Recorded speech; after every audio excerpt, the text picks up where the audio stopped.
everyone. Welcome back to the podcast. I'm Nate. Hi, everyone. I'm Michael. And we are the Olympic Ultras. So thank you once again for tuning in. I actually believe this is episode 20. It is episode 20. And as you can see, we've done a few upgrades. So just want to say a really, really heartfelt thank you for everyone who has come along with us for the ride. I think you looked back at episode 1 recently, and I strongly advise that you don't. I wish I hadn't, but it was an experience to see how we started, where we've come from, to where we are. Yeah, we're just a couple of blokes who just love chatting about their football club, who love a laugh, who love getting to the games, but just to make it a little bit better for ourselves and get more comfortable and just, as you said, see our progression and how we're going. Yeah, exactly. And we don't get paid for this or anything like that. This is purely our enjoyment and wanting to push our favorite club forward and try to get a little bit out there and try to speak about the results and things like that. So, like I said, thank you very much for tuning in and subscribing to our Spotify, our Instagram, and of course our YouTube as well. You'll be able to find all of that on Olympic FC Ultras on every single one of those. Anyway, we should probably get through the episode because there is 4 games to review and 3 games to talk about coming up. So without further ado, let's go. We will get straight into the first half. Cool. So in the first half, we're going to talk about Olympic FC 2, Caboolture 0. Really, really important game. A debut goal to Charlie Phillips. So we're obviously very, very excited to see Don Olympic colours, and as well as a lung-busting run. From Georgia Muir, from about three quarters of the pitch. We're about halfway in our own half. I reckon she must have run a good 70 metres. Yeah, around a couple of defenders, around the keeper. Dummy the keeper fell for it, round the keeper, bang. Easy as you like. She controlled her head. She looked at what she had to do, and just not fancy shot. No, drove it long and hard, and just let it roll to the net. It was a brilliant goal. No, it was well composed, and this was about the 89th minute. So not only the run. We're talking 89 minutes after a team that, is one of the 3 main contenders for this title. And they gave us a run too. And they did give us a run. There were a couple of moments where it was really, really terrifying. And before that, it was 1-0. The first half goal to Charlie Phillips, again, a debutant. We'll grab onto that in a second. But so just to have the energy to run so far and the composure to coolly the focus. And the focus. Generally, you get to that stage of the game, you're starting to lose a bit of focus. You're tired. You've been through lots of challenges. Maybe snatching a chance. Yeah, your mind's sort of going, I wish this game was over, especially if it's a tough one. Yeah. But the focus. Yeah, and that really sealed the deal because there were moments where Caboolture really, really started pressing us. They did, yeah. So, that was absolutely fantastic from Georgia Muir. Personally, I've got to give it to debutante Charlie Phillips. I think she played maybe 19 minutes or so over the course of this season total, cumulative. So to come on, play 80 minutes until her legs legitimately stopped working, cap that off with a goal. And she made a nuisance of herself. She did. I mean, she held the ball well. She used both feet, inside, outside feet, turned well. I think there was the old Maradona turn as well, the old Cruyff turn in there as well. So, she used her body really, really well. For someone who's such a small stature, she has such a physical presence. Yes. So, and she seemed to be playing a real, maybe like a number 8 midfield, like a box-to-box. Yeah. Wasn't going too far into the defensive line, but was making a bit of a hassle for the attacking midfielders and the forwards, but also going all the way up the other end and being there and being available and obviously sneaking away with a goal. So like a really, really classic number 8 role, which is absolutely fantastic to see. Very much so.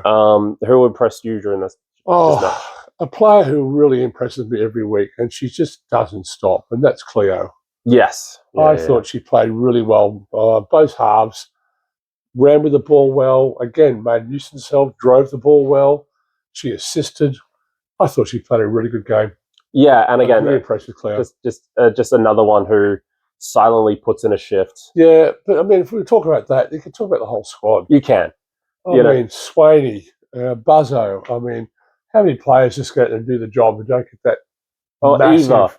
Eva Heron. Eva Heron. I mean, it's just They're a good squad. It is a fantastic squad, and it was good in a way. We were faced with challenges in this game. Lainey Sunderland was obviously out, so was Sophia Cuba, both with suspensions. So in a way, that did leave a couple of spots open for us to sort of have someone walk in, and obviously Charlie was one of those players. But it really, really helped in that fact that we talked about it, obviously, essentially every single podcast. We do. This team is so strong depth-wise. We just lost 2 of our major starters, put in a debutant, and still controlled a lot of that game. And I've got to say, Steph, you might be a great player, but I'm sorry, you hardly had a sniff. No, Kiz made Kiz sure was like her shadow. Controlled. And every time Steph got the ball, bang, there was Kiz. Just control it really, really well. Yeah, and Kiz is, again, one of those that just puts in a shift. Her floor is someone else's ceiling. Exactly. She's always there. She's always on top of it. Absolutely fantastic. Yeah. And again, this was a really important result for us because it was a very important result for us to make sure that, well, now that we've done the double over Caboolture, so that gives us a bit of a leeway to them. So that's really, really important for us to go forward and use that result, especially after the disappointment of Capalaba. We can now sort of leap forward and continue that momentum forward. Yeah, it shows the girls, just touching on Capalaba again, look at the 2 different performances. Very different performances. The girls knew that they'd lost that game. They knew they had to make it up. They knew they had to come out there and do well. And did they do well? Oh, incredible result. But speaking of that momentum and moving forward, the Queensland Cup quarterfinal, Olympic 2, North Lakes 1.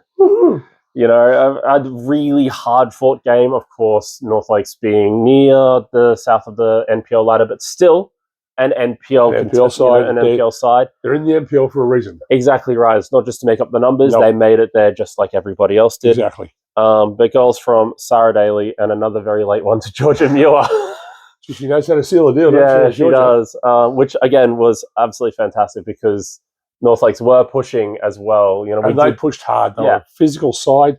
They moved the ball well. They did move the ball well. There was a couple of moments where they showed their a bit of class. There. They were using their left and right wingers very, very well, and those girls had the speed too. Yes. So they really tormented us. Yeah. And you watched their previous match against Middleton. I watched them against QIS, and I wasn't overly impressed, but there was one young lass in that game I was very impressed with, and thank goodness she didn't play tonight because she just tore QIS apart. Yeah.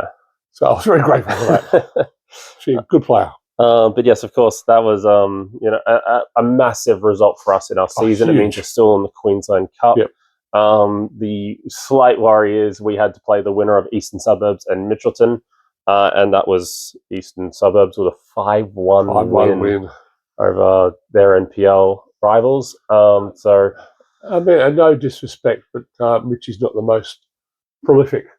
No, they NPL side either. They're having their own issues and struggles. They are one of the teams in a 4-horse race trying to get out of the relegation zone. Eastern Suburbs are a good squad. They are a good squad. I think the scoreline might have flattered them. And they did. We'll obviously talk on this a little bit more when we come around to that match. But Eastern Suburbs also smashed Caboolture previously as well. So they're obviously a good side. They are a good side. And I think a real benefit tonight, anyway, was while it was 2-1, while it was a very close run match, we had a lot of under 23s. We did, or a lot of second string, if you want to call it that. Like players like Ruby. Played the whole match, did absolutely fantastic. She put in a really, really good shift. Maddie Ratano, who I believe is still either working her way back to fitness or just struggling to get into a team, also put in a really good shift. But all over, that you could tell that the girls wanted this. The goalkeeper. And the goalkeeper, sorry, yes, of course, JD, how could we forget? Pulled off some absolutely incredible saves. Pulled off some saves. And she doesn't play all that often, obviously, because we've got Ernie Sunderland, who is a fantastic goalkeeper. But when Jadine seems to come in, she really comes in and she really does a really good job. She leaves her mark. Yeah, but, missing people like Cuba, Lauren Spreadborough, Vic Franklin, Laney as well. Our work was cut out for us, and the girls pulled it off. Done really well. Really, really proud of them. But the person who impressed me the most this match, we were talking about this on the way home, and I think we have the exact same opinion, is Rio. Oh. Rio Ball on a string. Yeah, she was absolutely puppeteering that midfield for a lot of that game. The amount of work that girl put in tonight was just ridiculous. Yeah. She'd run a marathon that North. She had the North Lakes defenders in 6s and 7s around her a lot of the time and just unable to even get close to her. Absolutely mastered that midfield, really ran the show for, and North Lakes got a bit physical because they got frustrated. Yeah, they got very frustrated. They got a little bit mouthy. Which is, that's the way they play their game, and it gets us through them. But and I get it. They're obviously having a frustrating season. This is a frustrating season. We're having a good season. We're having a good season. So I can understand where their frustrations This was a chance to accomplish something they haven't done in the NPL so far. Exactly. But Rio just controlled it so magnificently. Unbelievable. We did have a little bit of a scare. Obviously, Vic Franklin wasn't on because she had a little bit of an injury scare against Caboolture. Problem at the moment. Charlie came off, our debutante, has run her legs so ragged, she came off in the 50th with a possible quad issue, I believe she said. I think I was talking to Shane the day afterwards, and he said to Cork. Okay. Yeah, because she hit their last game against Caboolture. So. Yeah, and obviously a very, very quick turnaround from that game, playing less than 20 minutes for the rest of the season, suddenly playing 80, and then you got 2 days to recover, and suddenly you're playing 50. So, we truly admire her spirit. Charlie is obviously a bit of a friend of the show and of the Ultras, but we truly admire her spirit, and we're absolutely thankful to have her, and hopefully that one's not too serious as well. Yeah, get well. Yes, please do. Looking forward, we have a FQPL1 game against Moreton City Excelsior at Walter Park on Saturday the 21st of June at 4:45 p.m. So this is a clash against a familiar opponent for Olympic fans of both sides. This will be, I think, the 7th Olympic Moreton City matchup this season between the men's and the women's. Gracious. Both teams played in the Kappa Pro, men's and women's.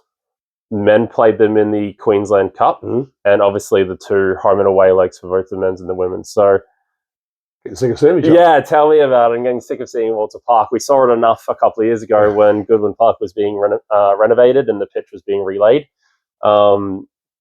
It's a tough ground to go to, but I think this time out, our girls are the Wolves for this one. Yep, I think so too. Yeah, hunting the pack a little bit. Yep.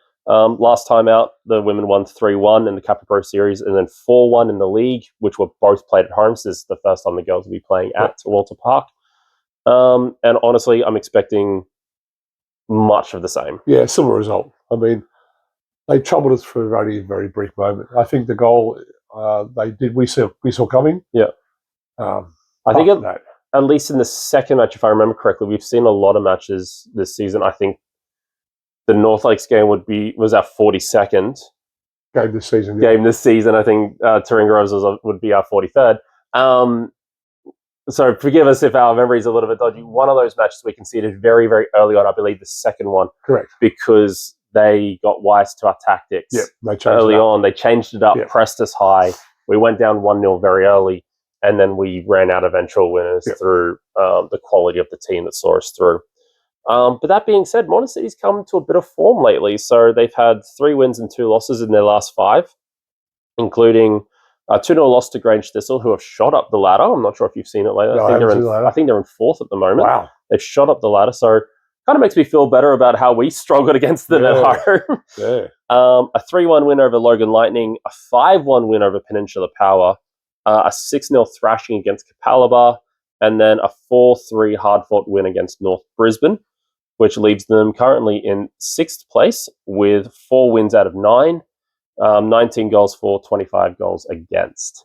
So still a very, very leaky defensive line, but they are starting to, worry some teams and put some results on the board. Of course, they were out of the Kappa Pro Series. They finished 2nd in their group, but they didn't progress. And they progressed through the Queensland Cup with an 8-2 win against North Brisbane, which is an extremely decent result. Very decent result. And then unfortunately exited the Cup after being beaten 3-1 by Maroochydore. So kind of a Jekyll and Hyde of results there. But you do get those in football, unfortunately. But like I said before, I feel like much of the same with Morton City this time round. Yeah, for sure. I would like to see some of the players come back, but at the same time, I do want them to rest. And this isn't a game, with all due respect to the Morton City women's team, this isn't a game where I think we need to rush them back. No, I think Vicky's out for this weekend. She's going to rest her hamstring a bit more. Yep. So that's really good. Yep. Hoping Charlie will come through, but we'll see. We'll see.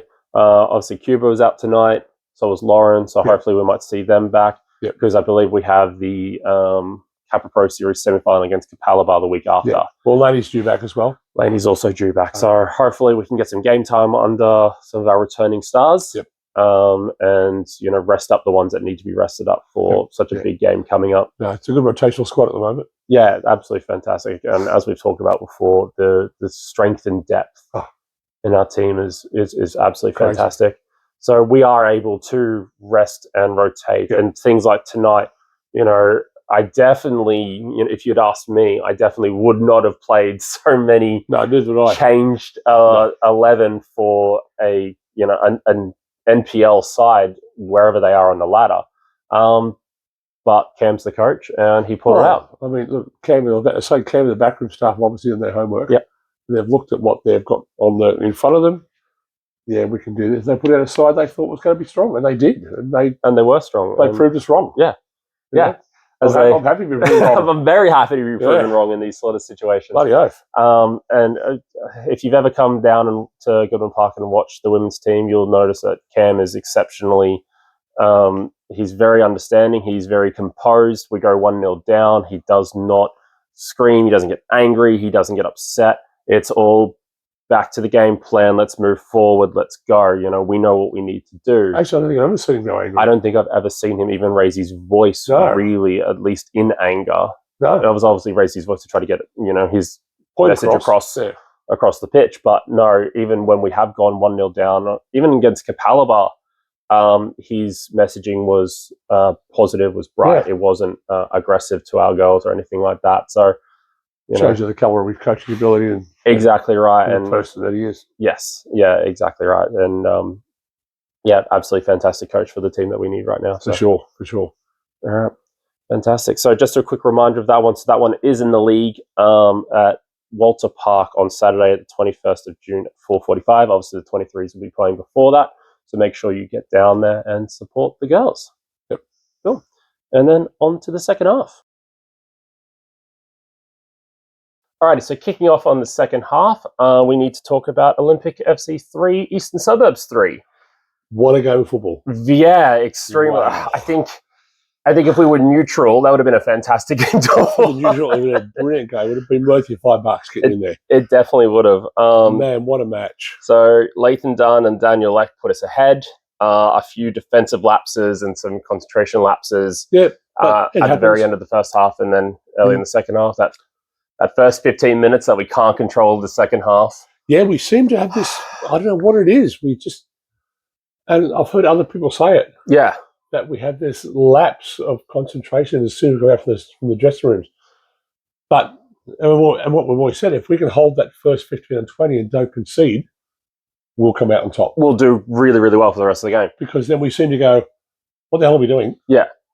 And all of a sudden, click. Yeah. Everything just falls into place. Yeah, I don't know what it is. And I don't know if it's like other teams are starting to catch on to it and are now starting to hit us hard first 15 and second half. And like, why wouldn't you? They hit us hard in that second half. They did. And it wasn't until Oscar, the academy kid, yet again, the cheater himself, scored in the 89th minute, I think it was, from another corner. Yeah, so brilliant. He definitely has been rewarded for all his hard work. Oh, and had great hard work. I mean, he's really put the yards in, hasn't he? Yeah. And he's such a nice guy as well. A lovely bloke. But he can only get better. There's no way this kid's going backwards. No, he's got a lot of potential ahead of him. Crazy. And I mean, that being said, so do a lot of the young guns. We've had to play a lot of young players. Yeah, I mean, the other 23 boys they almost seem like another level above. Yeah. And that's obviously down to all the people Olympic. Yes. Who are in charge all the of these young kids and developing like there's no tomorrow. Well, we saw Tommy Larkham break through last year, is now wearing the number 4 jersey, so seems to be fairly well into the senior team. Matt Reed stepped in when we had an injured fullback at one stage. And Reedy plays really well. Reedy plays really well. It was almost surprising to see the injured fullback come back in because Reedy was just slotted in like nothing changed, and he still does. And a very humble guy as well. Very humble guy. But we said personally before this match that the performance was more important, we felt. Yes, we did. Trying to get that momentum going. We've got a lot of games ahead in a very short amount of time. What do you think of the performance overall? I thought the performance was great. I think the boys have played better. Oh, definitely. Have played a lot better.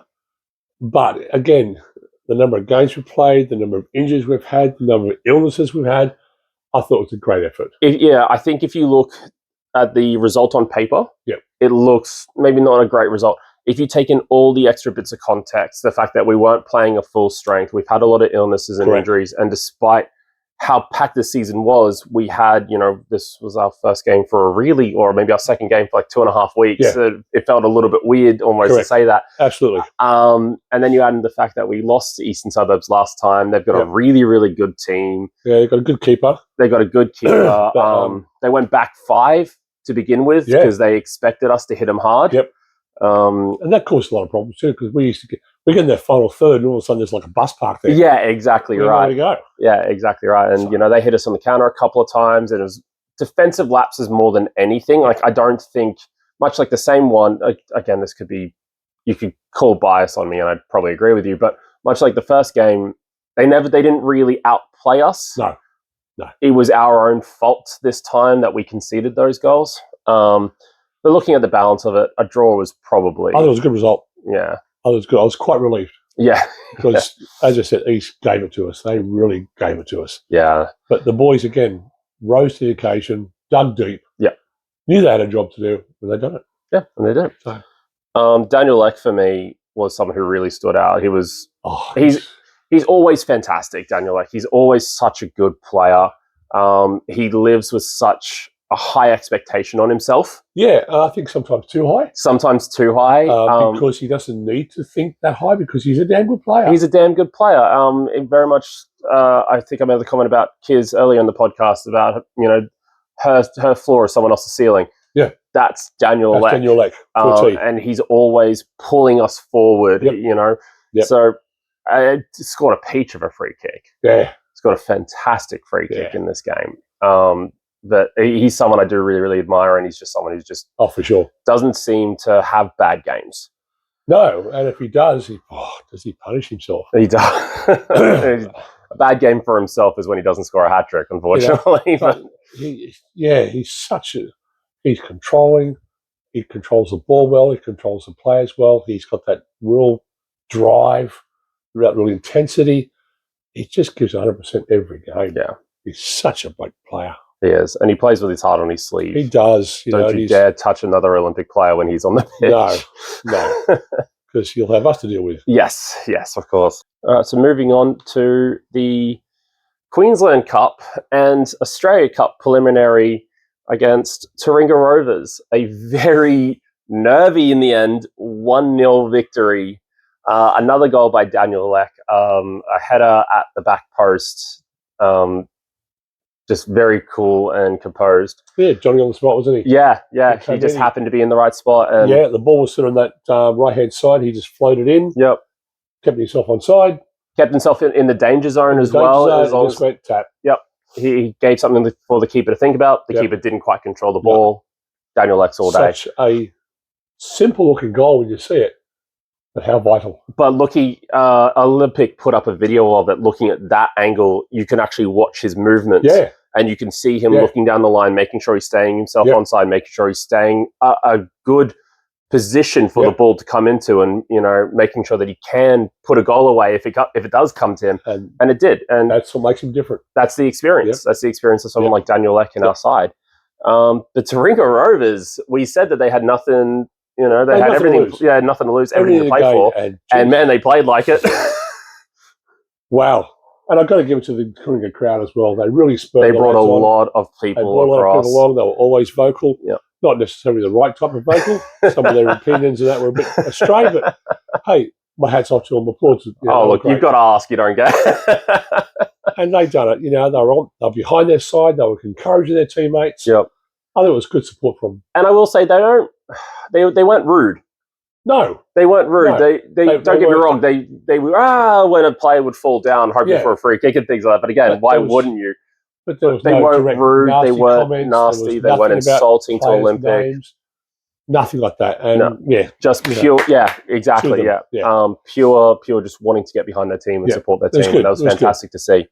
So that obviously gets us into the Australia Cup proper round of 32. Yes. The draw for that, we found out, is going to be next Wednesday. June 25, yes. It'll be live. I believe the time was 7:30. 7:30, and that is on the Football Australia YouTube. Yes. So if you weren't aware of that, make sure you jump on this Football Australia YouTube and get notifications set on for that so that you can you get a little notification for that when it actually comes live. But funnily enough, we'll be at Goodwin Park anyway. We will. So we may even do something special. Yeah, on Instagram. So we'll see what we can do for that one. Might do a brief like a live or something like that. Keep an eye out for that. We'll keep it on the phone and see who we can draw and then go live. Yeah. Hopefully. So and looking at the rest of the Queensland teams, again, if you're someone who likes knowing what all the Queensland teams did, Peninsula Power beat Marlon Coast 3-2. Penn Power really made that difficult for themselves. They struggled. I believe it was a Nia Joseph hat trick that got him through in extra time. Yep. So well done for Marlon Coast. Yeah, for sure. Again, same thing with Taringa Rovers. Everything to play for. Yep. Why not go absolutely nuts? You had the home ground advantage. Yep. And they almost pulled off a real surprise. It would have been fantastic to see Marlon Coast. Yeah, would have been good. Yeah, so see someone from not the southeast corner of Queensland make it in. That would have been fantastic. Gold Coast Knights demolished Rochdale Rovers 4-1. Yeah, which is not surprising. Not surprising. Brisbane City, though, have a somewhat surprising, a 94th minute winner over Logan Lightning. I know. What a performance by Logan Lightning. Yeah, they must have really been holding it out. And I did watch the goal. It was a good goal, but you could tell it was probably against a very tired Logan Lightning defense. Yeah. And if it had gone to extra time, it probably would have been a very similar result. So that means obviously Brisbane City are through, and obviously we are through as well. So all 4 NPL teams that made the quarterfinals got through. And in the Queensland Cup, we have drawn Brisbane City in that semi-final leg of the Queensland Cup. This is where obviously the competitions divert. Yep. We don't know the exact fixture details of that, but we can come up to that when we get there. So we'll let you know. Yep.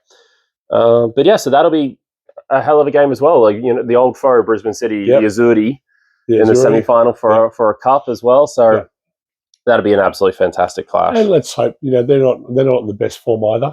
No, they've just had a really they're one of their main strikers and their main goalkeeper pull up for the rest of the season. They're out injured, which is really rough. It is rough. Obviously good for all oppositions, but it is rough for them, and I wish the players speedy recovery. And I suppose it's about to hit the transfer window. They're about to hit the registration window. At least it happened in a good moment for them because it means that they can immediately look into the transfer window to try to replace them immediately. Like, the last thing you would want is season-ending injuries after the transfer window, and you can't look to replace them. Maybe they could probably buy a player or just get a loan player. Exactly. Just try to plug that hole. Cool. So we're going to look forward now.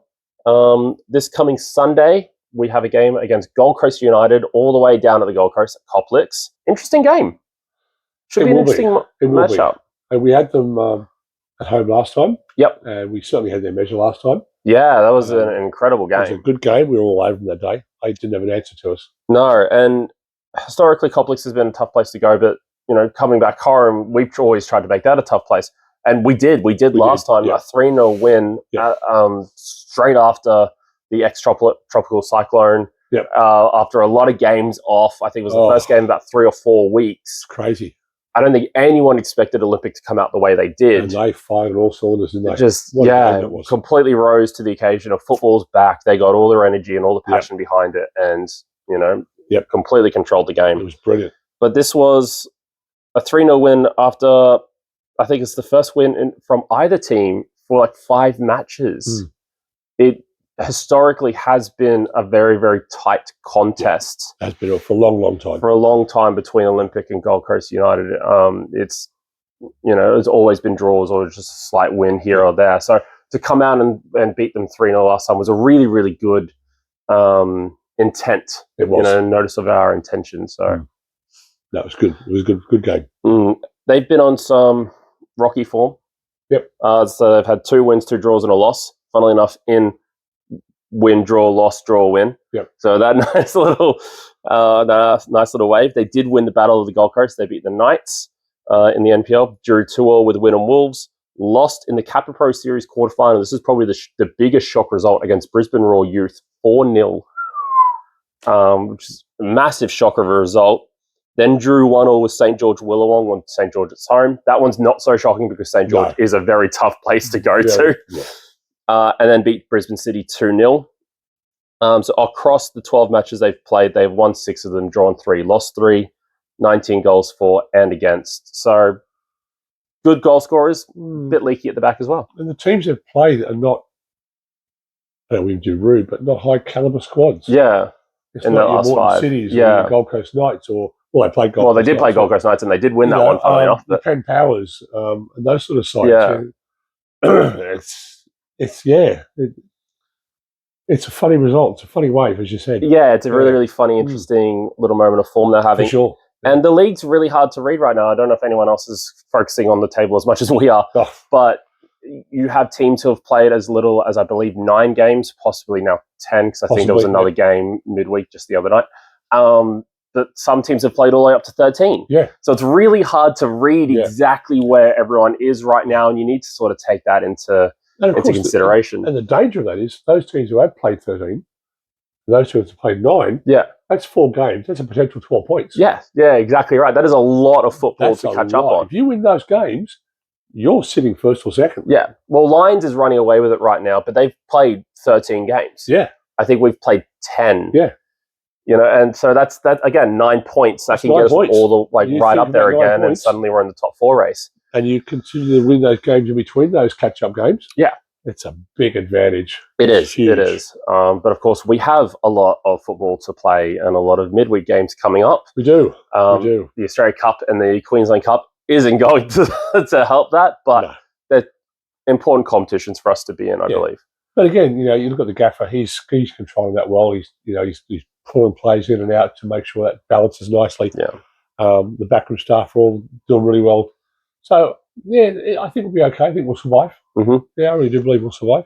And then he's also looking at transfers, of course. I believe the transfer window or the registration window opens next Tuesday, I think he mentioned last night. Every manager worth his salt will be looking at a transfer window. Yeah, exactly. To see where they can improve their squads and so they can do well there. Or perhaps the registration window might already be open. But he mentioned that our new boy Cameron can't play until next Tuesday. Correct. And funnily enough, next Wednesday, we have a game against Sunshine Coast Wanderers. So it might be the first time we get to see him in senior action. Yep. He is someone who will be moving into senior action. And I believe they're looking at a few more players, but we're not too sure who. No, the gaffer didn't mention anything. And Rob, and fair enough. And we wouldn't say if he did, to be fair. You've got to play those cards close to your chest. Yep. But he did say that, so he got a couple of players lined up. So I wish him all the best in that, chasing those players down and securing a contract. So and whoever ends up playing in the red and white will be right behind them. For sure. But talking about the Wednesday game, Sunshine Coast Wanderers at Goodwin Park. Finally, this was a game that was also postponed. Yep.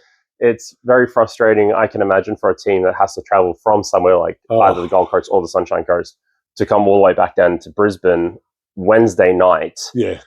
It must be a really, really frustrating travel, especially considering the last one was postponed. Yeah. But this is a return of some good friends of ours, and recent friends of ours, the Sunny Coast Wanderers boys. Yes, I hope they do come down in their numbers. Yeah, it would be nice to see them again. But again, it's a big trip. It's a big trip midweek. It is. And they're not getting home till midnight. No, exactly. So if you do come down, boys, love to see us. Yeah, we'd love to see us. So hope you do. And for 90 minutes in between those two moments, we'll be enemies. Yeah. Just casually. Don't expect to wave or hello or anything. No. So. Before, definitely. Afterwards, we can have a beer. But in between, no. So Sunshine Coast Wanderers come to our home ground with some unfortunately shaky form. Obviously, last time out, we won 2-0. 2 very late goals, the 92nd and the 94th minute. 2 great goals. 2 fantastic goals. a little bit of a scrappy one by Felix, but we did manage to get there. It was a good build-up. Yeah. And then Daniel Leck. Oh, again. Jeez, where's that name again? I know. This might as well just be the Daniel Leck episode at this point, or the Daniel Leck half. Yeah. Scoring from halfway. We just couldn't believe that. When we're watching the game, and when he pelted, we just went, no. Yeah. There's no way that's going in. And it was one of those moments, because we were behind the goal, where it went slow motion. Yeah. And you could just see it, and it was guided. And the kid was gone, oh, crap. Yeah. And he was running backwards, and he just couldn't get there. But we love that moment so much that the soundbite is actually the introduction to our podcast. So that little cheer that you hear is actually Daniel Leck's halfway goal from Sunny Coast at round 1. So absolutely fantastic. But before round 1, Olympic hadn't actually beaten the Sunshine Coast Wanderers in 6 attempts. I know, right? 6 attempts, and we haven't done the league double over them since 2020. Talk about a bogey side. Good Lord. Of course, Sunny Coast is a hard place to go, and we would have bitten your hand off if you'd given us 0-0 before. I've got to walk away happy with a 0-0 draw. And it hit 90th minute, we've gone, this is a 0-0 draw. And we would have been absolutely okay with that. We said that in the podcast as well. Yep. To come away with 2-0 was incredible. But buzzing. It was just buzzing. Yeah, absolutely fantastic. But looking at their most recent results, you kind of have to feel that this is a game that we have to win. Yeah. So they've come away with a draw, 3 losses, and a win in their last 5. They do have a game, obviously, this weekend, which we obviously can't talk about just yet because it hasn't happened. Yep. But a 1-1 draw against Brisbane City, a 2-1 loss in the Kappa Pro Series quarterfinal against Lions. That was an unfortunate game. They had an early red card. Yeah. And Lions is a hard place to go in general. So, they did well. I did actually watch the game on YouTube. They did do quite well in that one. They got tough, yeah. A massive 5-0 loss against Penn Power at home. Yeah, but take that away from Penn Power, another good side. Penn Power is obviously a very, very good side. Again, once they click, they click. Yeah. And I think this is the second time that Penn Power has had a fairly big result over them, because I believe they played in the Kappa Pro Series. Yeah, you're right. And then a nice little fun one due to more postponed fixtures.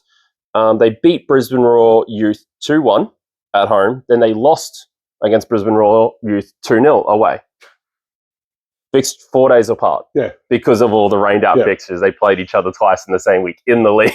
You go into the game against the same position with such a head high. Yeah, because you just beat them at home, and then you came away with a 2-0 loss. Yeah. So it must be really difficult for them. Their game that they've got coming up this weekend is against Lions at Lions. Yeah. So it's a cruel game, isn't it? It is. It really is.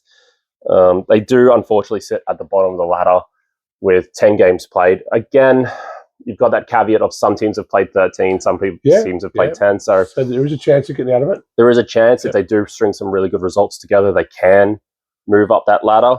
But they currently sit bottom with 2 wins, 2 draws, and 6 losses. Only 11 goals for and 24 against. Yeah. It's been a really rough season for them. Yeah. And it's funny, you look at those stats, then go back to that game 1. Yeah, we were, again. There's no way you think that's the same team. Yeah. Because they gave it to us that game. They really attacked well. They played well. And I think they did the double over us last year. Yeah. And you think to yourself, that game where they are, there's no gelling. And I do try to watch the Sunny Coast games, again, because we've got friends of the Ultras now.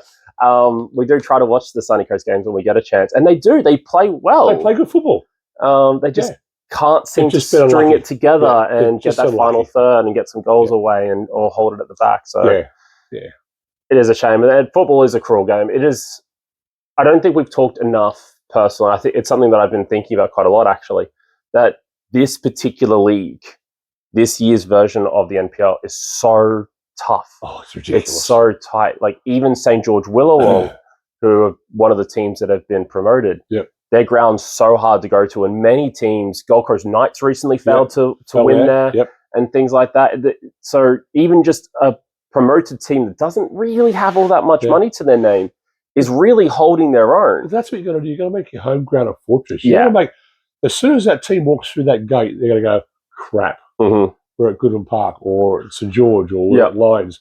Jesus, we're going to be, And I mean, even what you've got to, that's the impression you've got to make. Even Sunny Coast was like that. Yeah. Up until this season. Unfortunately, a few teams have gone there and come away with all 3 points now. But that was always a tough place to go. It's cold and it's so far away, and you lose. It's a long trip home and things like that. But, and the other obviously promoted team was Easts. They came, they've come up with a bunch of money and a bunch of sponsorship and things like that. So there's not really a chance that they're going back down. And then you got everyone else who won the Chancellors, who stayed in the league because they didn't get relegated obviously last season. So who have been there the entire time. Correct. Teams like Brisbane City, even us, are sort of shuffling in and around that bottom of the pack, and it's a really, really tight league at the moment. It's a very strong league at the moment, and anyone can almost beat anyone. There's no, and that's it. You look at some of the results on the weekend, you go, huh? Yeah. Let me just read that again. Yeah, exactly right. I mean, the classic case was last night. We were keeping a result. Watching the Logan Lightning game. Yeah, against Brisbane City. 0-0. Still nil.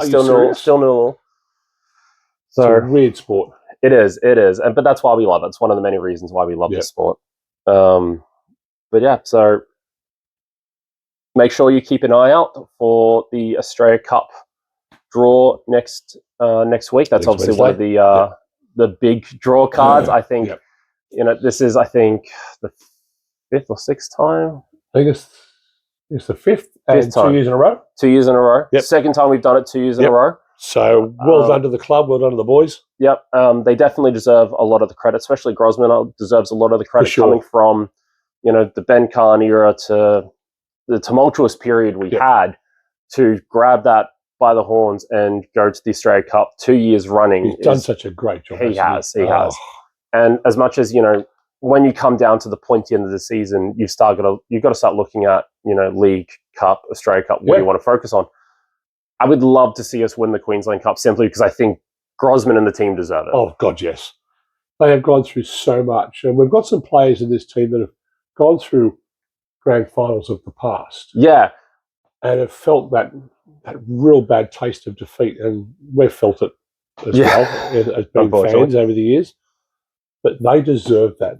These bunch of boys deserve that. And again, Grosman's from taking us from where we were. Yep. But even the players like Danny Driver and Daniel Leck and the players who didn't leave when Ben Kahn left, who stuck around through that small period, having to build us back up from the ground, they deserve that too. They deserve that trophy too. Of course they do. So I would love to see us make a real challenge for the Queensland Cup. Of course, it's going to be very difficult. There's some really good teams left in there.